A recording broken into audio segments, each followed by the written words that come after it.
We have no meaningful input differences are predicted, certainly by age 4, for this type of syntactic EyeLand knowledge. So, now what, right? And one thing is that, okay, we made these predictions about what things we basically don't expect to find, and so we should measure the learning outcomes in children across SES to see if, in fact, there are any differences. In fact, we already know that by age 4, there doesn't seem to be one for complex MP EyeLands despite measurable input differences, but, what about the rest? One caveat, however, is if there are in fact differences, it could be due to other factors besides the input differences, right? So, for example, language processing ability is known to differ across SES, with lower SES children sometimes slower compared to their higher SES counterparts at processing information. So basically, if lower SES children are less able to harness the information in their input, even if it's there, they might be delayed in acquiring at least certain types of syntactic EyeLand knowledge, even if apparently for complex NP and knowledge, not so much.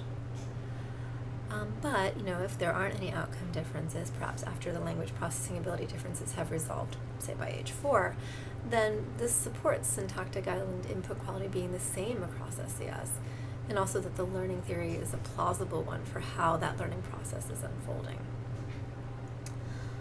Something that's interesting, I think, to remember is that the key building blocks involving complementizer that are predicted to come from a particular WH dependency, at least from our sample on low SES child-directed speech, that's ungrammatical and the higher SES dialect. And so what's worth asking is, well, was that a fluke that it occurred from different speakers, different times, or, do lower SE adults really use this kind of construction?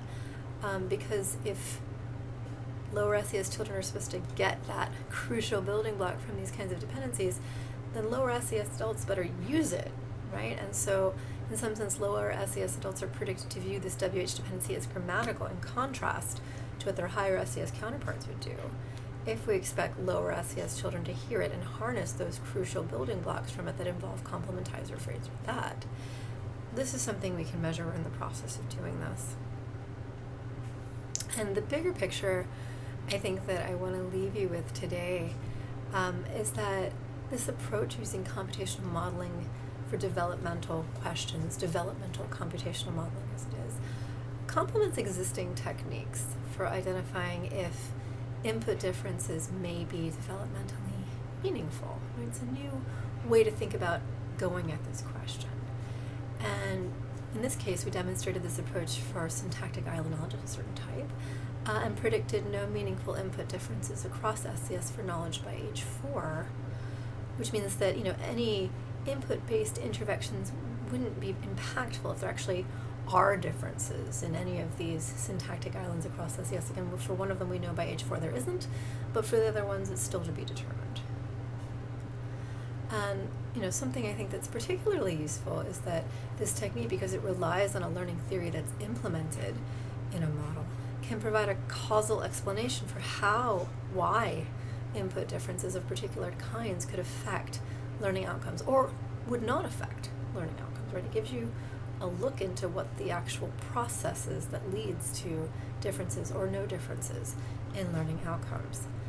And so, right, again, that's using the learning theory implemented in the model. And so for syntactic EyeLands, the building blocks needed for this knowledge don't really seem to differ enough across SES to matter by age 4, right, for complex NP EyeLands, and certainly potentially for the other ones. And something else that's useful is this technique can make predictions about differences we might expect in both child outcomes and eventual adult knowledge, right? Again, this difference in a type of dependency that on the basis of the way learning is meant to happen here and the data that lower SES children are meant to use, a dependency that lower SES adults should find grammatical, right, compared to higher SES adults. And any predicted differences still need to be measured if they're actually present, of course, but at least we have a better idea what to look for. We can do more targeted experiments for what kinds of knowledge we expect adults to have or not have. And a bonus, I think, is that modeling is often faster and cheaper to do than behavioral work, so it can be very useful as a sort of a first pass input quality assessment, and it's also possible to do if you happen to be in a pandemic and cannot get access to live children very easily. So my thought is, let's use developmental computational modeling. We want to identify and understand if input variation is, or at least could be, developmentally meaningful. Thank you. And a special thanks to my collaborator, Alondie Bates, who is the other person on all of this work who's helped make it possible.